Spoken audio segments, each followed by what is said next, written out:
Olá a todos, sejam bem-vindos novamente. Em nosso estudo de geometria espacial, vamos agora definir um novo objeto, o chamado cone.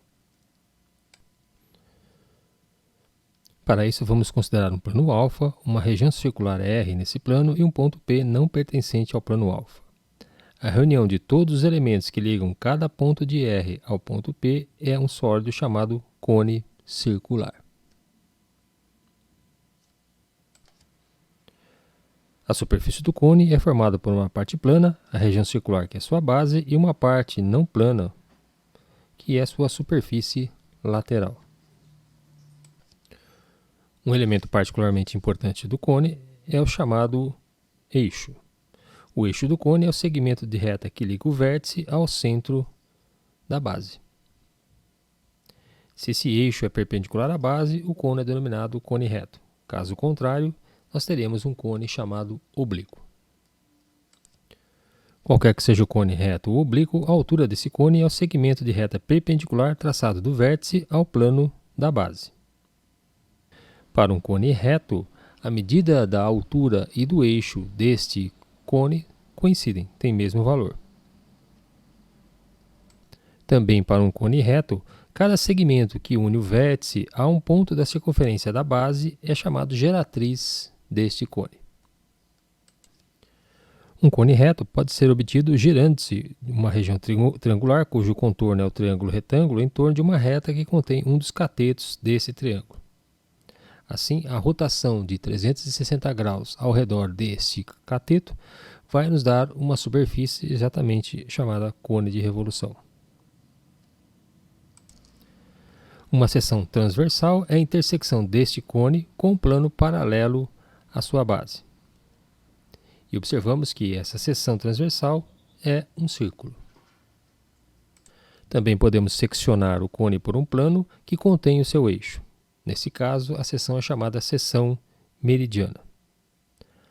No caso de um cone reto, a seção meridiana é um triângulo isósceles, ou seja, um triângulo que tem dois lados de mesma medida. Em particular, para um cone reto, se a seção meridiana for um triângulo equilátero, este cone é chamado de cone equilátero. E para este cone equilátero, a altura do mesmo é dada pela expressão altura igual a raiz de 3 vezes o raio da base.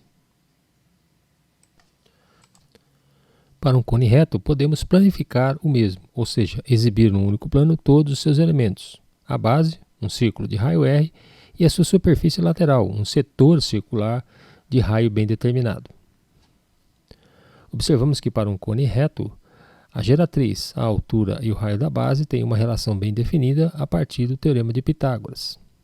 Ou ainda, que a geratriz ao quadrado é o raio da base ao quadrado mais a altura ao quadrado.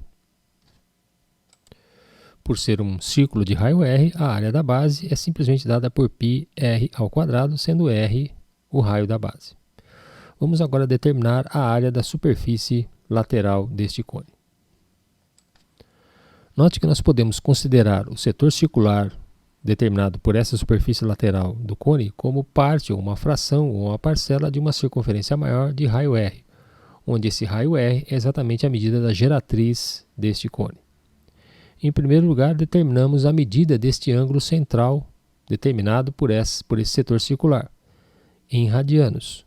Lembrando que a medida de um ângulo em radianos é dada pela medida do comprimento do arco dividido pelo raio da circunferência. O arco tem medida 2π vezes r, onde r é o raio da base deste cone, dividido pelo raio do setor circular. Assim, podemos calcular a área do setor circular por uma regra de 3. O ângulo 2π radianos, a circunferência toda, determina uma área πr ao quadrado. Então, esse ângulo alfa determina um certo setor circular. 3, 2, 1. Uma regra de 3 nos permitirá calcular a área desse setor circular. E a proporção é a seguinte: 2π radianos, o ângulo determinado por uma circunferência, define ou determina uma área πr ao quadrado. Este ângulo alfa, determinado pelo setor circular, que representa a superfície lateral deste cone, tem uma área S. A resolução desta regra de 3 vai nos determinar então que a área do setor circular é dada por π vezes o raio da base vezes a geratriz deste cone. Vejamos então alguns exemplos numéricos desses resultados. Nós vamos considerar inicialmente um cone reto, com 24 cm de altura e raio da base de medida igual a 18 cm. Nós calcularemos a medida da geratriz, a área lateral e a área total deste cone. Por se tratar de um cone reto, nós temos a seguinte relação entre geratriz, raio da base e altura. A geratriz ao quadrado é o raio da base ao quadrado mais a altura ao quadrado. Sendo o raio da base 18 cm e a altura 24 cm, a substituição desses valores nessa relação nos produz que a geratriz ao quadrado é igual a 900, portanto essa geratriz tem medida 30 cm. A área lateral deste cone é dada pela expressão π vezes r vezes g, onde r é o raio da base e g a medida da geratriz deste cone. Sendo o raio da base 18 cm, a geratriz nós determinamos anteriormente tem medida 30 cm, nós encontramos que a área lateral deste cone é 540 vezes π centímetros quadrados. Para calcularmos a área total, nós devemos obter a área da base e a área lateral. A área da base, π vezes r ao quadrado, ou seja, π vezes 18 ao quadrado. Assim, esta área da base é 324 vezes π centímetros quadrados. A área total, então, é a soma da área da base e da área lateral, 324π mais 540π, ou seja, a área total desse cone, 864π centímetros quadrados.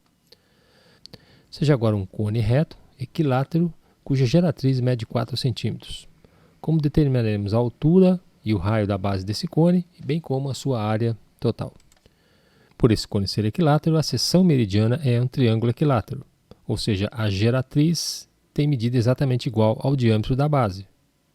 Logo, nós encontramos que o raio da base é igual a 2 cm, já que a geratriz tem medida 4 cm.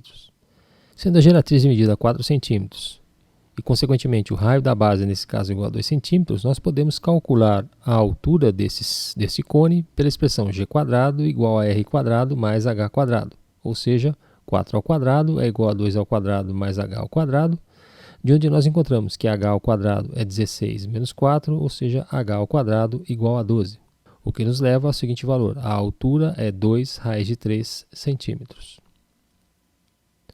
Mais uma vez, para calcularmos a área total, devemos calcular a área da base e a área lateral. A área da base, π vezes 2 ao quadrado, já que o raio da base é 2. A área lateral, π vezes r vezes g. O raio da base é 2, a geratriz mede 4, portanto a área lateral 8π. Sendo 4π a área da base, a área total deste cone é 12π centímetros quadrados. Um último exemplo nos dá um cone reto, cuja geratriz mede 13 cm e cuja altura mede 12 cm. Queremos determinar a área total deste cone. Inicialmente, a partir do conhecimento da geratriz e da sua altura, determinamos o raio da base. E a relação é aquela derivada do teorema de Pitágoras aplicada a um triângulo retângulo. g² igual a r² mais h ao quadrado. Ou seja, 13 ao quadrado é igual a r ao quadrado mais 12 ao quadrado, que nos leva ao valor de r igual a 5 cm. Ou seja, o raio da base deste cone mede 5 cm. Conhecida a geratriz e o raio da base, nós podemos determinar então a área total deste cone, sendo a soma da área da base mais a área lateral. Ou seja, π vezes 5 ao quadrado mais π vezes 5 vezes 13, já que o raio da base mede 5 e a geratriz tem medida igual a 13. Logo, nós temos a expressão 25π mais 65π, ou seja, a área total desse cone é 90π centímetros quadrados. E assim nós terminamos esse primeiro encontro abordando cones. Nós definimos um cone, bem como os seus elementos. Além disso, obtivemos algumas relações métricas entre elementos desse cone, como por exemplo geratriz, raio da base e altura, que nos permitiram calcular inclusive a área total deste cone. No próximo encontro, vamos determinar o volume de um cone. Um forte abraço a todos, boa sorte e até lá.